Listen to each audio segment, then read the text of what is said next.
और मैं चेतावनी देना चाहता हूं कि आप जनता कानून के तहत काम कीजिए, लेकिन कांग्रेस का कार्यकर्ता देखकर जो भी सम्मिलित होगा उनकी लिस्ट बनाई जाएगी और जब राज आएगा तो उनका गाड़ी में तेल निकाल दिया जाएगा। नेता साथियों, आप और हम जिला कांग्रेस कमेटी के आह्वान पर आज यहां इकट्ठे हुए हैं और दो मुद्दों के लिए मुझसे पूर्व वक्ताओं ने आपको खुले में बताया कि किन दो मुद्दों के लिए हम इकट्ठे हुए। ये सबसे खुशी की बात है। मुझे लगता है कि जिले का कांग्रेस पार्टी का एक एक कार्यकर्ता का दिल ये देखकर खुश होगा कि आज कांग्रेस पार्टी का हर नेता एक जाजम पर है, जिले में कोई कांग्रेस में गुट नहीं है और दिल से सब एक, दिखावे के लिए नहीं, सब दिल से एक। नेताओं का एक दिल होने का फायदा नेताओं को स्वयं तो मिलता ही है, साथ के साथ कांग्रेस पार्टी के कार्यकर्ताओं को भी मिलता और साथ के साथ जनता के मुद्दे जो उठने चाहिए, जिस ताकत से उठने चाहिए, जब वो पूरी ताकत उन मुद्दों में लगती है तो उन आंदोलनों के माध्यम से, उन मुद्दों की चर्चाओं के माध्यम से जिले की और प्रदेश की जनता को भी उस चीज का फायदा मिलता है। तो मैं आप सबको बधाई देना चाहता हूं कि आज पूरे जिले के नेतागण यहां पर आए। सबसे पहले तो पूरे देश में आक्रोश है कि बार बार श्री राहुल गांधी को भारतीय जनता पार्टी के नेता अभद्र टिप्पणी करते हैं, उन्हें जान से मारने की धमकी देते हैं। एक नेता ने कहा कि जो इनकी दादी का हाल हुआ वो इनका हाल होगा। इसका अर्थ क्या लगाते हैं आपको? क्या हुआ था उनकी दादी का हाल? इस देश के लिए, इस देश की एकता के लिए, इस देश की अखंडता के लिए, इस देश की मिट्टी को एक रखने के लिए उनकी दादी ने सर्वोत्तम बलिदान इस देश के लिए दिया। प्रधानमंत्री होते हुए एक महिला ने अपने सीने पर गोली खाई ताकि इस देश के टुकड़े नहीं हो और आपकी हमारे आने वाली पीढ़ियां असुरक्षित नहीं हो। गुनाह कर दिया उनकी दादी ने। वो व्यक्ति है राहुल गांधी कि जिनके पिता साउथ इंडिया में लिट्टे मूवमेंट चला, उसके खिलाफ भारत की सेना को भेजा ताकि साउथ इंडिया में भारत के टुकड़े ना हो जाएं, एक अलग विचारधारा पैदा ना हो जाए। और उसके खिलाफ में दक्षिण में जब वो कार्यक्रम में गए तो उनको बम से उड़ा दिया गया। जब राहुल गांधी जी अपने पिता की चिता को आग दे रहे थे तो उनको पता नहीं था कि यहां पर हाथ कहां है और पैर कहां है। उनके पिता ने सर्वोत्तम बलिदान इस देश के लिए दिया, अपने शरीर का सारा लहू इस देश की मिट्टी में मिला दिया ताकि इस देश के टुकड़े नहीं हो। उनके परदादा पंडित नेहरू जी, जिनके लिए लोग कहते थे कि इनके कपड़े धुलने भी बाहर विदेश में जाते हैं, वो सारी रईसी को छोड़कर देश को आजाद करने का एक सपना उन्होंने देखा। महात्मा गांधी जी के साथ में मिलकर देश में आंदोलन चला है और दशकों तक अंग्रेजों की जेल में रहने वाले व्यक्ति जो उस समय चाहते तो शहर के शेर खरीद लेते। आने वाले समय में भारत का बच्चा बच्चा आजाद भारत में सांस लेगा, इस सपने को देखते हुए उन्होंने दशकों अंग्रेजों की जेलों में उनकी यातनाएं सहते हुए निकाल दी। जिसकी 4 पीढ़ी का बलिदान हो। उनकी माताजी श्रीमती सोनिया गांधी जी, आज आप और हमारे हाथ में कोई वार्ड पंच बनने का मौका मिल जाए तो हम वार्ड पंच का पद नहीं छोड़ें। उन्होंने देश में कोई बदबू नहीं फैले, किसी प्रकार का कांग्रेस पार्टी को नुकसान नहीं हो, देश का भला होना चाहिए, इस विचार के साथ में प्रधानमंत्री पद को त्याग दिया ऐसी त्यागी माता का पुत्र जिसकी 4 पीढ़ी का त्याग और बलिदान का इतिहास है, उसको भारतीय जनता पार्टी के नेता कहते हैं उनको जान से मार देंगे, उनकी जीभ काट देंगे, ये देशद्रोही है। और वो व्यक्ति जिनके दादा को इस परिवार ने सीएम बनाया, जिनको खुद को 3-3 बार, गोपी जी सही कह रहे थे, ये तो वो लोग थे जो टिकट के लिए राहुल जी के पैर दबाते थे, राहुल जी इनके कंधे पे हाथ रखते थे कि आप तैयारी करो, मैं आपके साथ हूं, निश्चित रहो। और इतने एहसान लेने के बाद में वो आज इस प्रकार की अभद्र भाषा बोल रहे हैं। मैं समझता हूं ये शब्द रवनीत बिट्टू के नहीं है, क्योंकि वो जब कांग्रेस में 15 साल रहा, कांग्रेस में तो ऐसी भाषा नहीं बोली, क्योंकि वो कांग्रेस परिवार के संस्कार नहीं है। जैसे ही वो Bharatiya Janata party washing machine में गए, क्योंकि उस वॉशिंग मशीन में तो हजारों लाखों करोड़ का घपला कर दो, लेकिन बीजेपी की वॉशिंग मशीन में चल जाओ तो आप एकदम धक्के झुल जाओगे, आपके ऊपर कोई कार्रवाई नहीं होगी, सारे केस खत्म हो जाएंगे, पूरे देश को खा जाओ और भारतीय जनता पार्टी में चले जाओ। आज की तारीख में वो जब से भारतीय जनता पार्टी की वॉशिंग मशीन में से निकले हैं, एक नया बिट्टू निकला, एक नया बिट्टू निकला है। वो बिट्टू निकला है जो एहसान फरामोश है, वो बिट्टू निकला है जो बेअक्ल है, वो बिट्टू निकला है जो बदतमीज है, वो बिट्टू निकला है जो सम्मानित लोगों को अपमानित भाषा में बात करता है। तो ये असली संस्कार किसके हैं? ये संस्कार भारतीय जनता पार्टी के हैं, भारतीय जनता पार्टी के संस्कार ही है। आज की तारीख में ये वंशवाद की बात करते हैं कि नहीं करते? तो इस देश और दुनिया में हर व्यक्ति जो वो करता है वो अपने वंश के लिए तो करता है। गलत करता है कि अपना घर मकान जमीन अपनी औलाद को देके जाता है, वो किसके लिए करता है? पड़ोस के लिए करता है। ये दान देके जाता है देश में, है क्या कोई जो दान देके जा रहा है?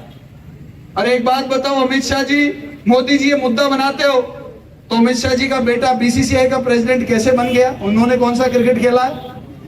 वो किस वंश से हैं? अगर अमित शाह के बेटे नहीं होते तो क्या वो बीसीसीआई के और आईसीसी के अध्यक्ष बन जाते? अंतरराष्ट्रीय क्रिकेट संघ के अध्यक्ष, जहां मेरे ख्याल से पहले कोई भारतीय जिस कुर्सी पर बैठा ही नहीं 70-100 सालों में, अगर अमित शाह के बेटे नहीं होते तो बन जाते क्या? तो ये वंशवाद की खोखली बातें करते हैं, अभद्र टिप्पणी करते हैं। ये भारतीय जनता पार्टी का असली चरित्र है। किसी वरिष्ठ नेता ने, किसी बुजुर्ग आदमी ने कहा है कि अगर आदमी की असली चरित्र देखना हो तो उसकी दरिद्रगी मत देखो, उसको पूरा पैसा दो, उसको पूरी ताकत दो, फिर उसका नाच देखो, फिर उसका तमाशा देखो, फिर उसका असली चरित्र सामने आता है कि इंसान असलियत में है क्या। तो ये भारतीय जनता पार्टी का लोगों ने इतनी सीटें दे दी कि इनका चाल चरित्र और चेहरा जो ये धर्म की आड़ में छुपाए हुए थे, देश के लोगों को बहकाते थे, वो सामने आ गया। अभी अतिवृष्टि हुई और अनेकों जगह पर पानी भर गया। वो पुरानी भाषा में कहते हैं कि देखा देख साधे जो चीजें गया बदल हो। तो हमारे दुगारी में सरपंच साहब 2 दिन से उनके घर में फंस गए थे। बोरा जी ने बताया कि साहब सरपंच साहब के घर के बाहर तो दवा के पानी है, अभी 2 दिन से वो घर में ही। मैंने कहा तो वो बाहर नहीं आ सकते तो अपन अंदर चल लेते हैं, क्या हो गया? अपने आदमी का ख्याल तो पूछें कि 2 दिन से अपन ने देखा नहीं, क्या अंदर जाके मिल के आए उनसे। तो उसी दिन 2 दिन के अंदर सारे बीजेपी के नेता निकल गए सड़कों के ऊपर, और एक तो जूता नहीं खराब हो जाए तो अपने कार्यकर्ता की पीठ पे चढ़ गए।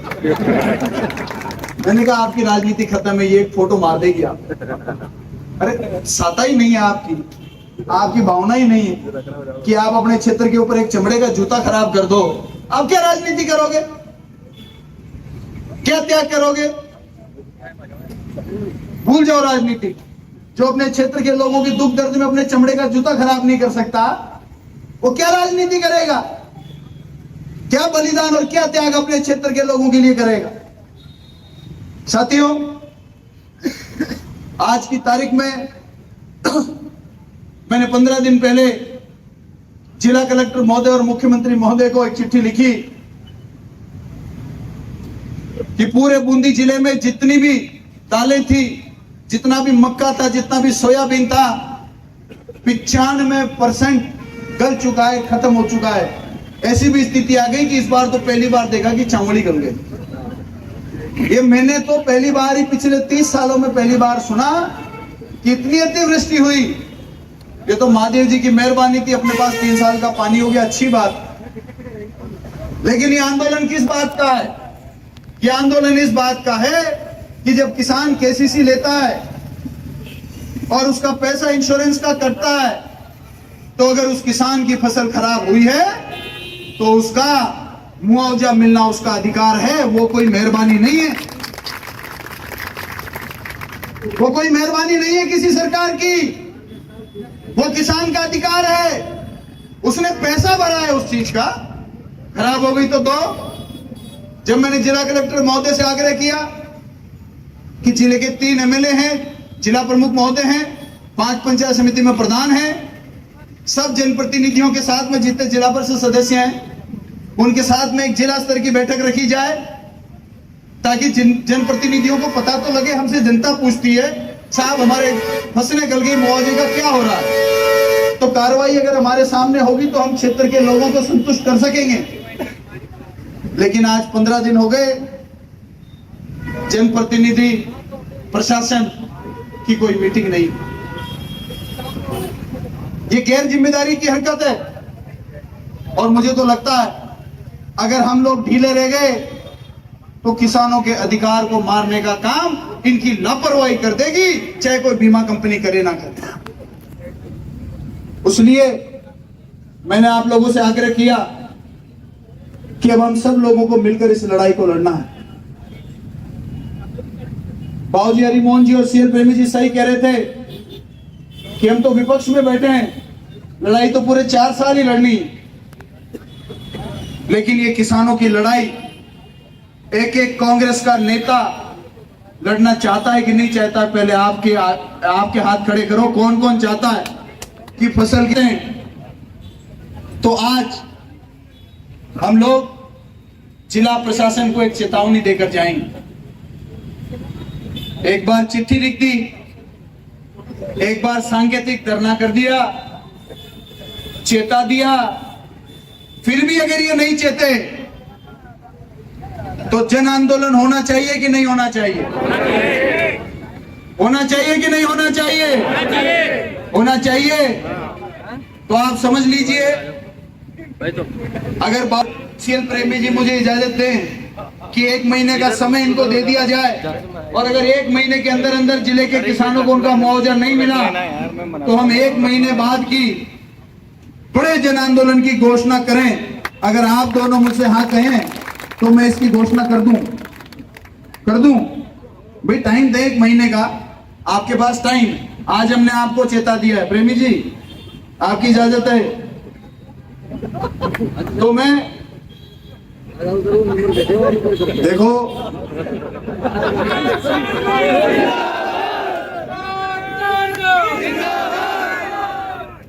देखो एक बात बाबूजी ने बहुत बढ़िया कही कि अब चुनाव आएंगे 5 साल के बाद, तब तक सब एक हो जाओ। सबको पार्टी का काम करना ही है, पार्टी के लिए सब एक हैं। लेकिन आज आप ये समझ लो कि दादागिरी की पराकाष्ठा हो गई है। हम भी मंत्री रहे, बाबूजी भी मंत्री रहे, कांग्रेस की सरकार रही, एक भी भारतीय जनता पार्टी का नेता कार्यकर्ता ये कह दे कि कांग्रेस का मंत्री रहते हुए इसने बीजेपी का होने की वजह से मेरा नुकसान किया, तो आप कहोगे जो मैं कर जाऊंगा। लेकिन आज देखते हैं कि कांग्रेस की कार्यकर्ताओं को छांट कर नुकसान पहुंचाया जा रहा है, उनकी निजी संपत्ति के ऊपर अटैक हो रहा है।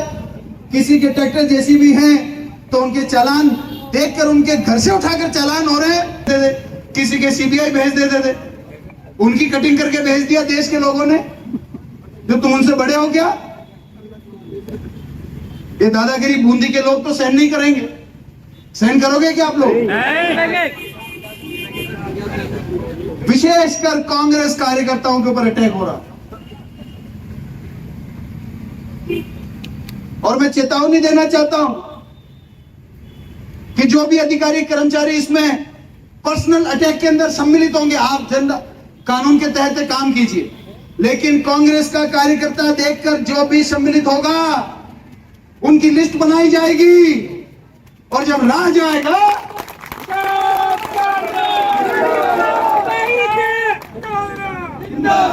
तो उनका गाड़ी में तेल निकाल दिया जाएगा।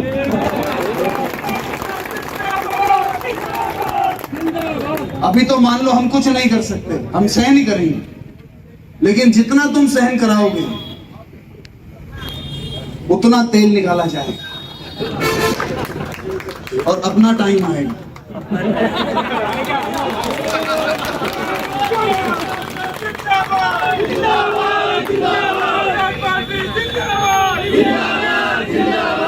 यहां एक एक कांग्रेस पार्टी के कार्यकर्ता को मैं वादा करना चाहता हूं, किसी से डरने की जरूरत नहीं है।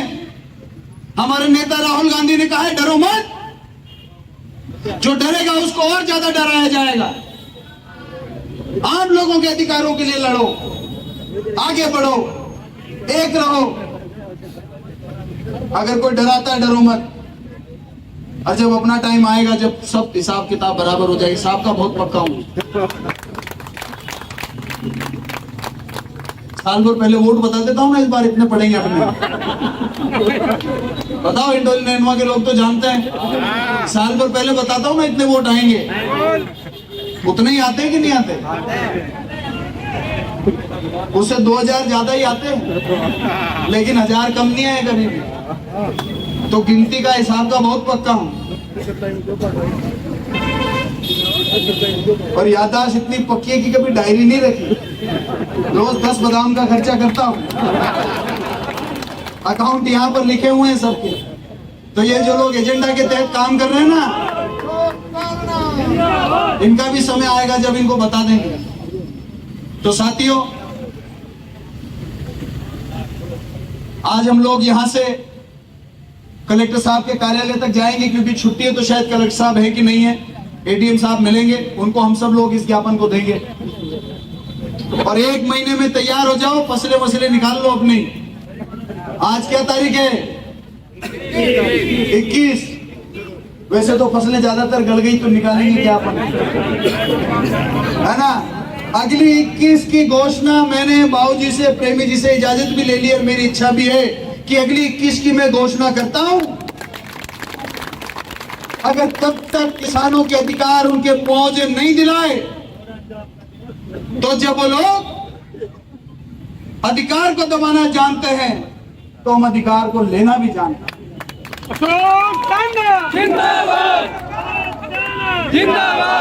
कांग्रेस पार्टी ने अंग्रेजों से भी लड़ाई लड़ी थी। कांग्रेस पार्टी ने देश को आजादी भी दिलाई। कांग्रेस पार्टी के कार्यकर्ताओं ने जेलों में भी रहना सीखा है। कांग्रेस पार्टी के कार्यकर्ताओं ने लाठी खाना भी सीखा है। लेकिन अंत में जनता को उसका फायदा होना चाहिए, इसीलिए कांग्रेस पार्टी आज तक जीवित है। ये बात करते थे कांग्रेस मुक्त भारत बना देंगे। अरे कांग्रेस मुक्त भारत नहीं हुआ, कांग्रेस युक्त बीजेपी हो गई। अब बीजेपी तो, अब जो इन्होंने नई बीजेपी बनाई है वो कांग्रेस 2 है। अब क्या है, बीजेपी नाम की कोई चीज नहीं बची इस देश में। अब तो ईमानदार कांग्रेस और बेईमान कांग्रेस। जो बेईमान कांग्रेस थी वो बीजेपी में गई, ईमानदार कांग्रेस थी वो कांग्रेस में रह गई। बीजेपी वाले तो खुद पुराने स्तंभ रो रहे हैं।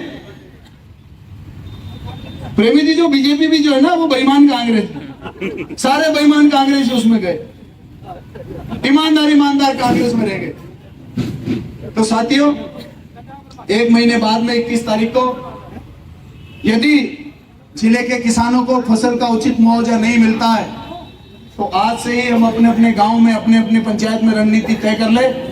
हम भी सब लोग दौरा करेंगे ताकि किसानों को ज्यादा से ज्यादा फायदा मिले। और सही बात बाबूजी हरिमोहन जी कह रहे थे कि पंचायत राज का चुनाव आ रहा है, पंचायत राज का चुनाव आ रहा है, जनता उसी को चुनेगी जिसको जनता का दुख दर्द होगा। लोग मेरे से पूछते हैं कि चांदना तो बार बार 15,000 बढ़ा के कैसे जीत जाता है। मैं नहीं जीतता, जनता जिताती। जनता का दिल जो जीतेगा वही चुनाव जीतेगा, चाहे एमएलए का हो, चाहे एमपी का हो, चाहे पंचायत राज का हो। बिना जनता के दिल में बैठे, बिना लोगों के दिल में बैठे आप राजनीति नहीं कर सकते, नहीं कर सकते, नहीं कर सकते।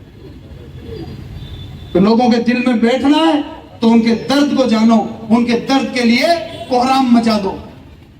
10 बार आंदोलन करेंगे तो 3 बार ही फायदा होगा, कोई बात नहीं, लेकिन 3 बार फायदा कराने के लिए 10 बार आंदोलन करना पड़ेगा। ये मैं आपको कहता हूं। एक बार के आंदोलन का फायदा हर बार मिल जाए ऐसा संभव नहीं है, लेकिन फायदा होगा कि नहीं होगा ये सोचकर हम आवाज नहीं उठाएंगे तो फिर तो कोई संभावना ही नहीं बचेगी कभी भी फायदा मिलने की जरूरत। इसलिए आज ज्ञापन दे देते हैं, नहीं तो मिलेंगे 21 तारीख को ऐतिहासिक विरोध प्रदर्शन में, और पर्ची सरकार की जो पर्ची है उसको हिलाने का काम करेंगे। आप सब यहाँ पधारे।